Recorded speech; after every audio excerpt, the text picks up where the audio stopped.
You've been making videos that are better than most of what's already winning on YouTube, and that's exactly why you're losing.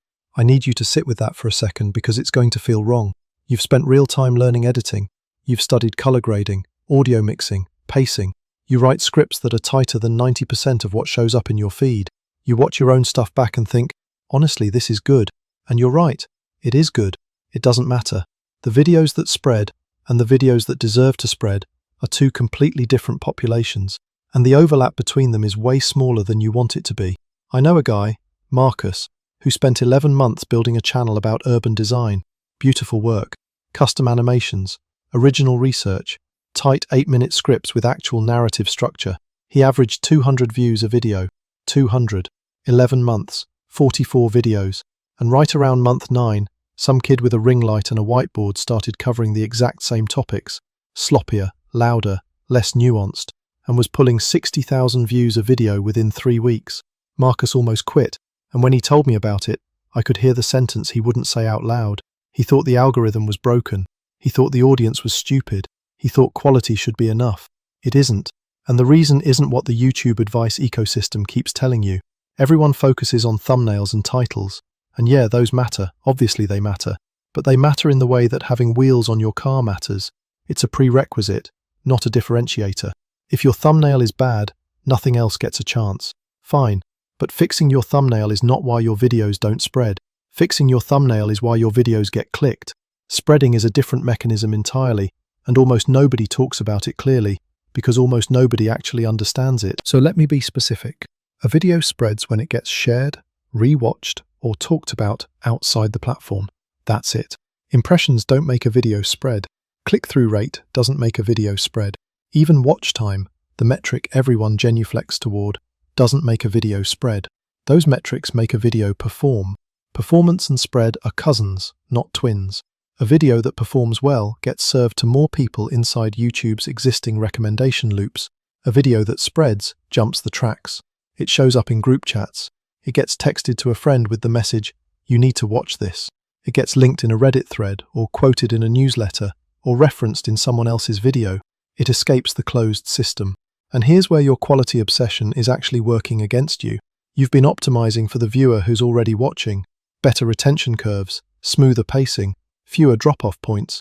And that's smart if you want the algorithm to keep showing your video to the next person in line. But the person who shares a video is doing something fundamentally different from the person who finishes a video. Finishing is passive. Sharing is an identity act. When someone sends a video to a friend, they're not saying, "This was well made." They're saying, "This is what I think," or "This is who I am," or "I had this exact thought and now I have proof." That's the gap. You've been building videos that are good to watch. You haven't been building videos that are useful to share. Think about the last 5 videos you personally sent to someone. Not saved, not liked, sent, texted to a specific human being. I'd bet almost none of them were the best produced videos you watched that week. They were the ones that crystallized something, that gave you language for an opinion you already had, that made you feel like you'd been handed a weapon, a fact, a framework, a phrase, that you could now use in conversation. That's what spreadable means. It means the video gives the viewer something they can carry out of it and deploy in their own life. A friend of mine, Priya, makes videos about negotiation, not salary negotiation. She covers everything from buying a car to arguing with your landlord to getting a refund on a flight. Her production quality is fine, not great. Her lighting is a little flat. Her cuts are a little late. She occasionally stumbles over a word and leaves it in. She's averaging 300,000 views a video. Some of them cross 1 million. I asked her once what she thought was driving it, and she said something that rewired how I think about all of this. She said, "Every video I make, I ask myself one question before I start writing. What will someone say out loud to their friend after they watch this? Not what will they think, not what will they feel, what will they say, out loud, to another person? Because that sentence, that one sentence they repeat at dinner, or in a work meeting, or over drinks, is the vehicle. The video is just the factory that manufactured it. And this is where most creators go completely sideways. They think the unit of spread is the video. It's not. The unit of spread is the idea, the line, the reframe, the single moment that someone can extract and carry with them. Your video is a delivery mechanism for that moment. If the moment doesn't exist, the video is a beautiful container with nothing inside it worth passing along. Go look at the videos in your niche that actually went somewhere, not the ones with decent views, the ones that jumped, the ones that ended up in places where that creator's audience didn't already live. Strip away the editing, strip away the production, find the moment. There's always a moment, a sentence, a comparison, a statistic paired with a reframe that made someone go, "Wait, what?" That's the seed. Everything else is soil. Now, here's where this gets uncomfortable, because what I'm describing requires a specific kind of creative sacrifice that most quality-focused creators resist. You have to be willing to be reducible.